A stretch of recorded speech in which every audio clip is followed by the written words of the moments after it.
Hey y'all, welcome back to my channel. I am Sharice White. Thank you so much for visiting, where we get to discuss tons of things around homemaking and holistic health tips for your own family. And I wanted to do a kind of realistic nighttime routine for our family and kind of get an idea of what that looks like as a rookie homemaker in the game.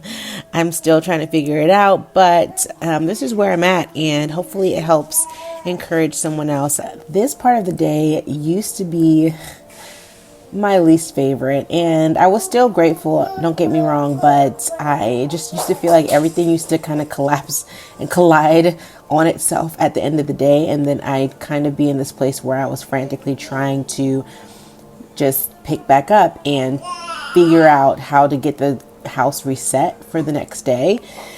And so I kind of came up with this way that just works for us. So right now, it usually starts around like 7 o'clock. I will start basically kind of starting to get things straightened up, depending on how long my 3-month-old allows me to shift and move around without her starting to get fussy and ready to do what she wants to do. Once I get as far as I can with that, this night I was actually giving our 3-month-old a bath. So I went ahead and took her upstairs, got her undressed, and I really do now cherish our nighttime routine because it's another time I get to connect with them, and I get to connect with my little boy, and it's just this really, really sweet time. So I enjoy it. I genuinely enjoy it now. And y'all, this is also a pretty interesting season for us. We're definitely in transition. If you've watched my other videos, you know that I went from being a full-time doctor to being a stay-at-home mom, and it's been interesting to say the least, but I basically had to move out, obviously, of the place we were renting or leasing for my business, for in-person services. So that's all the stuff you see to your left. Hey, so baby girl just had a bath, and now we are going to go ahead and get started with my firstborn, my boy. He is actually going to be 2 in about 2 months, like 2.5 months. That's really exciting. And basically while I gave her a bath, I let him watch his favorite thing on cartoons. Like normally we don't really watch any shows or anything during the day. I just play music in the house, like worship music or a sermon for myself. But other than that, he does independent play a lot, or we practice different sounds, reading, all that stuff. But other than that, at the end of the night, I'll normally let him do a little bit of screen time with his with his favorite show.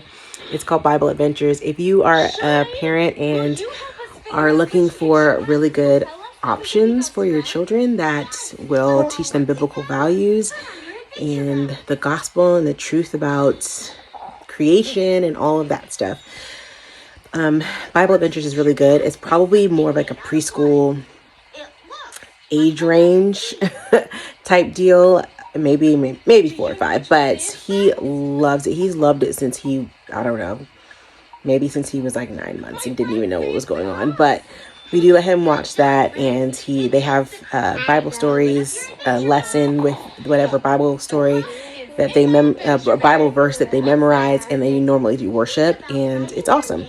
So he loves it, and it keeps him in one place and out of trouble for enough time for me to get her washed up, and then I'm going to get him into his pajamas, because typically if I give her a bath at night, I normally will wash him in the morning, just because them both at the same time. She normally starts getting fussy before I'm able to really get into something with him. So yeah, so I'll do that and check back in.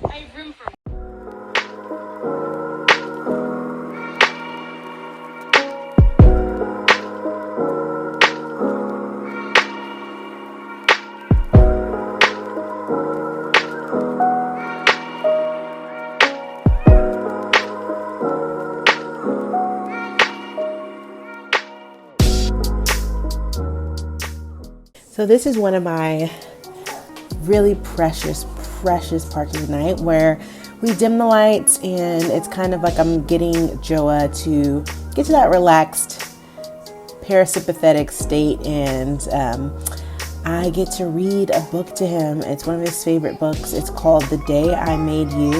That's what we're on right now. I normally get to read it to him twice, and he just loves it, and he loves books in general. And I make up my own little hand motions and little signs for him. It's my little time to be creative and to see kind of how his brain works and where he's at right now. And yeah, it's just a good bonding time. This time we had little sis with us, and so it was a little cut short because she was starting to get fussy. But man, these times I never want to forget. I know all the moms always tell me, don't just cherish the moments that you have. It's going to go by fast. Don't try and rush them. And this is one of those moments where I kind of feel like I get it. Like he's not going to be able to do this for very long. And then after that, we do our prayers at night, and I get to pray with him and with her and pray over them and declare the word over them. And it's awesome. It's an awesome way to end the day. I love that they can expect this, and I want to make sure we continue doing this throughout the years. And I don't know how I was holding them for this long. I remember my biceps burning because my boy wanted to get lifted up because I had our daughter. So yeah, it was a workout at the same time. But yeah, this is one of my highlights of my day. Also, the Lord's really been working with me on defining what he views as holiness, and as a part of that, modesty. And I really want to start to embody that a little bit more, not just on the outside, but also as an attitude. So I realized that I shot this in shorts and went back to the editing and just didn't feel super great about it. So I decided to kind of crop some of the stuff out and change the dimensions on it. So if it seems a little weird, that is why. Okay, so this is now time for baby boy to get in the bed. I normally just kind of like stand there with him for a few minutes, remind him how much I love him, try and sneak some more kisses if I can, give him his favorite blanket, and yeah, just get ready to step out the room, which I did. And now you can kind of see I came down. This is how far I got in tidying up. I did most of it, but I think there were still some toys on the ground, so I kind of took this time to also took this time to see how long our little girl would last before her bottle was ready. So I got that prepped, and by this time it's about 8:40. So I'm keeping an eye on my little boy, and he is so amazing. I'm so proud of him. Look at him just sleeping amazingly. Okay, so this is a testimony to pray about everything. That boy needed somebody to cuddle with in order to fall asleep since the day he was born. Now, mind you, we had him sleep trained to a point where he could sleep through the night as long as we let him fall asleep with us. When she was born, that changed. It definitely changed, and we ended up sleeping with him in our room, and up until a few weeks ago he was still doing that. And I had just reached a point where physically my back was messed up.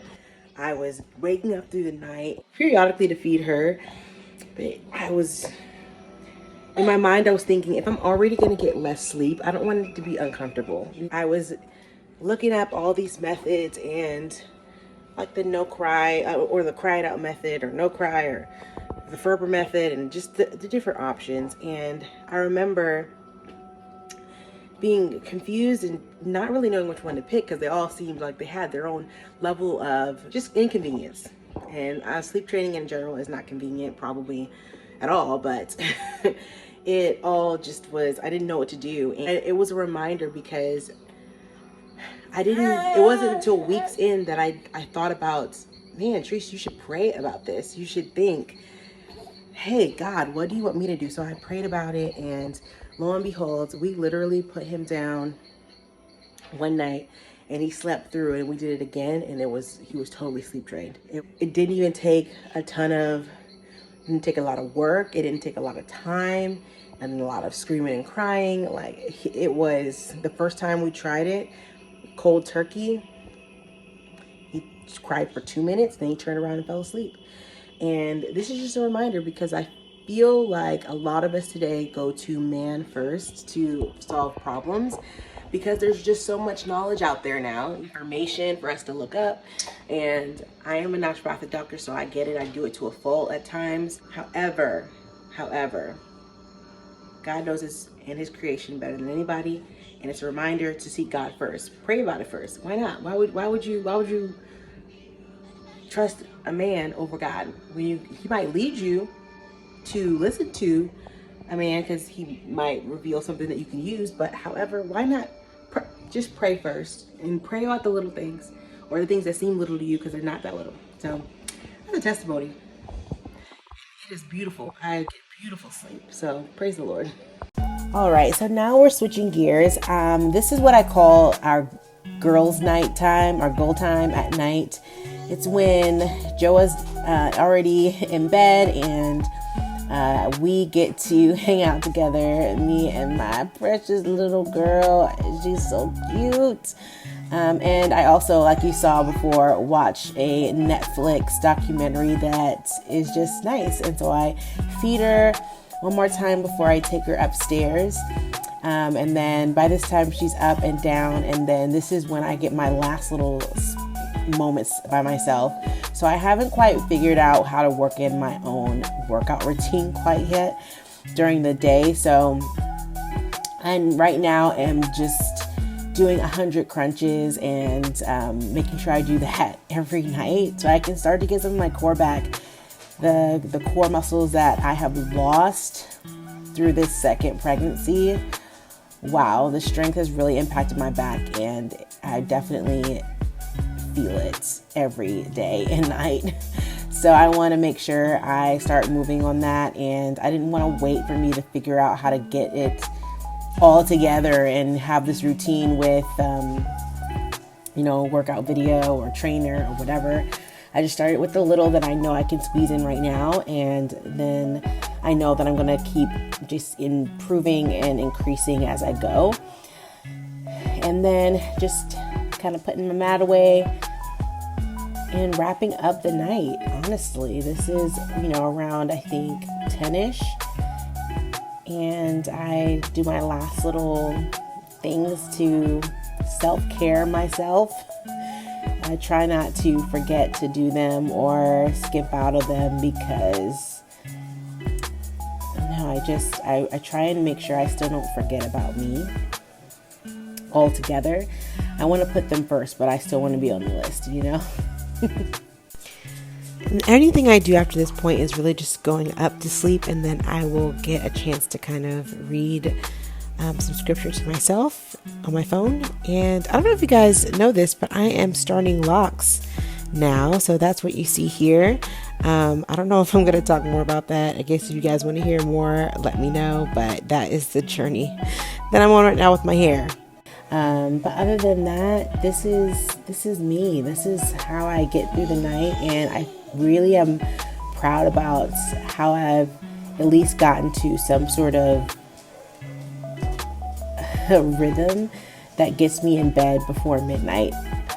When our second was first born, I was literally going to bed at like midnight/1 o'clock with her feeds, and just having to keep get back up. I used to not be able to finish cleaning downstairs to reset for the day in time. And so I would have to get back up at like 1 a.m. in the morning to get her down for the night, and then try and clean up, and then come back upstairs and finally go to sleep, but then just have to get up in some hours to feed her again. And it was not sustainable at all.